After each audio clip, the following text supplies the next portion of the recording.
Right, it's early morning. Early morning. Day 4. The sun's not really up yet, but there's a bird singing.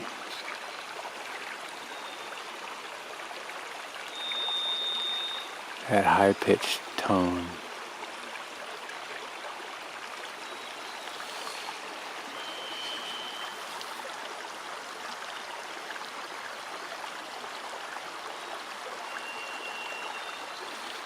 It's a bird call I haven't heard before.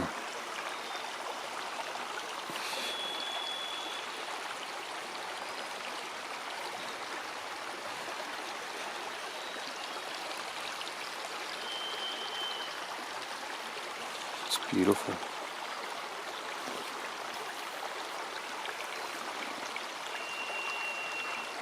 Calling back and forth to each other. There's 2 birds.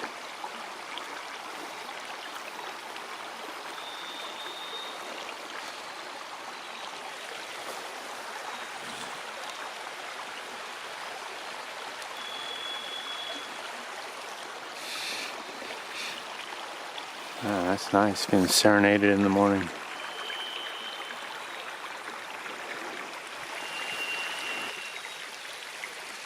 Huh.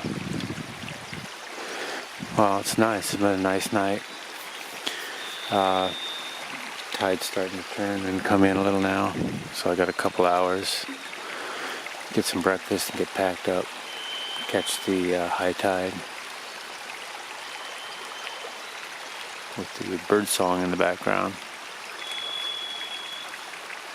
The question is whether to poke my nose out there again, and that fog bank tells me maybe I should hold on for a bit. I'm trying to get a weather report, but all I get is a mix of French and English and static all jumbled together, and I can't understand any of it. So I'm going to have to get out of this little cove and try to get some better reception. But the last weather report I heard was 20 knots this morning, dropping down to 5 to 15 in the afternoon.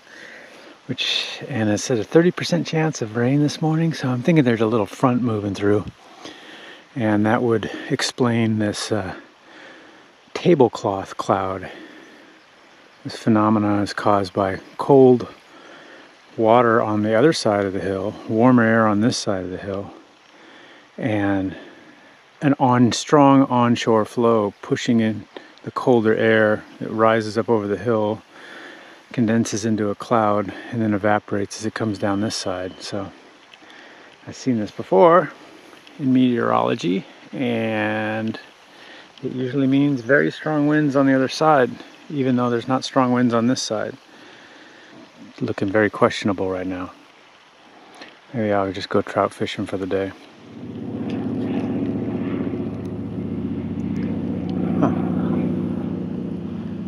Guy's landing over there where I camped. Oh, there he's landing. Oh, I bet he's resupplying those boats down there. So there's 3 commercial boats down in that corner of the bay. I think the plane's coming in to see them or pick somebody up, take somebody back, bring somebody in, who knows. But nice place to land. Well, I've been on the water for about an hour and a half, tootling around, caught a little trout. The cloud over the mountain seems to be dissipating. The wind seems to be dying down on this side. This is a cutoff. So the entrance to the bay is there, and then there's a big kind of set of hills, and there's a cutoff right through here. Maybe I can squeeze through. It's a little past slack high tide, so with luck the current should be running to the north when I get out there. If the wind's not too bad, I can make a run for it. But I'm going to shoot the gap and try to get out there on the water, see what's happening, and if I can, make progress up the cove. Alright, about 7:20 in the morning. Shot through a gap back there. That was pretty fun. It was only about 10 yards wide, and it was flowing about 8 knots through there. But that rock up there, the farthest one you can see, to where I got yesterday. But as long as the current's moving north, I'm going to have to struggle against the wind for a few hours. Try to make my progress. Well, I'm out here now, committed. It's sloppy. Water across the deck, white caps, rolling mountains, probably 10-foot swell. And it's probably blowing 15 plus right on my bow, just off the quarter. Makes for some really sloppy conditions. White horses everywhere. But in for a penny, in for a pound. Got to push on. Closing in on the next point there. The other one way behind me. Probably better than halfway across this bay, and I'm about, I don't know, at least a mile off, maybe a little more. Staying off coast a bit, stay out of that current, but I don't think that's going to matter when I get up there. I just see white water out for off that point for at least a mile and a half. Boomers.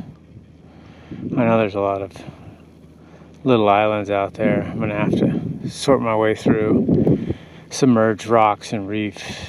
I got one boat there right off my bow. He's following more of an outside track. He's going real slow. I might head out that direction. But the wind's died. It was really dicey there for a while.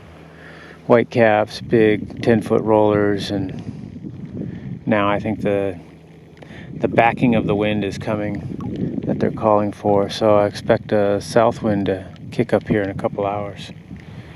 Be nice. Blow me along toward my destination. You can kind of see the two islands I'm talking about now. There's the outer one. There's a ridge on it, and then there's the inner one. Inner one's Long Island, the outer one's Doll Island. Well, there's the marker up on the hill. It comes out. That kind of marks the third and last point along the open exposed coast that I dealt with. But it's behind me. It's kind of a minefield of boomers out here. Little rocks just poking up everywhere. Waves breaking. There's probably plenty of room to pick your way through it, but I'm not going to mess with it. I'm going to come in here and try to find some spot on these rocks to pull up and look at my chart, dig out some more food, figure out where I'm going to go. Just wanted to get off the exposed coast before the storm rolls in tomorrow.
Yeah, so That was a seal landing.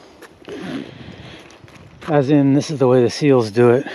I remember many years ago when I was paddling with a really famous kayaker.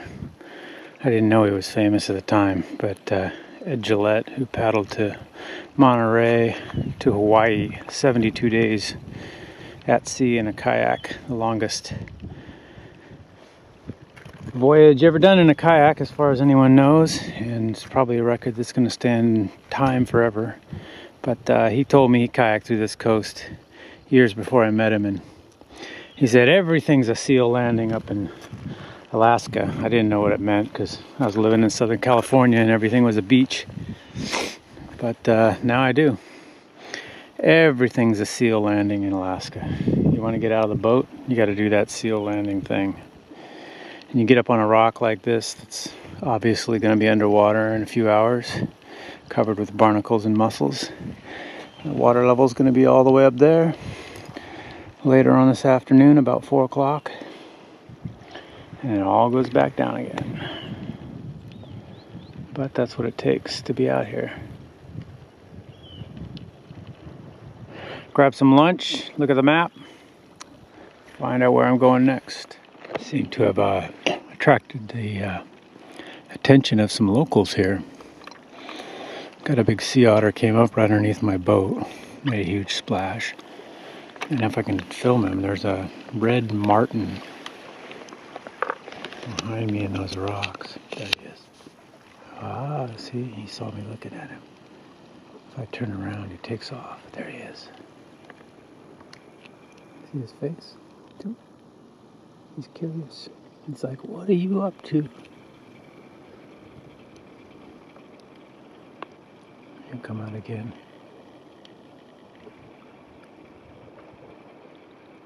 He's a martin. Living in the rocks. There he goes.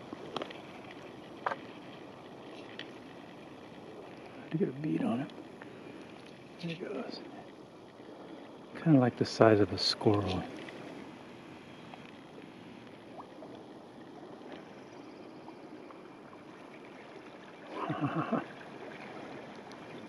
Anyway, checking me out, probably smells the food. I'm right here on this point. I've got a big inlet here with some big freshwater supplies that come down. Looks pretty interesting. It's only about 3 miles up there. Like 3 miles along the coast, another 3 miles inland.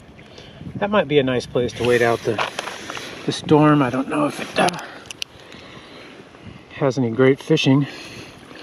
I'm pretty set on fish, and I've got other protein supply as backup. I've got some time. I've got some weather coming in, and I don't want to head over to Long Island yet with the weather. So maybe I'll check out this Hessian Inlet. Looks like the most interesting choice. There's a lot of terrain up here to check out though.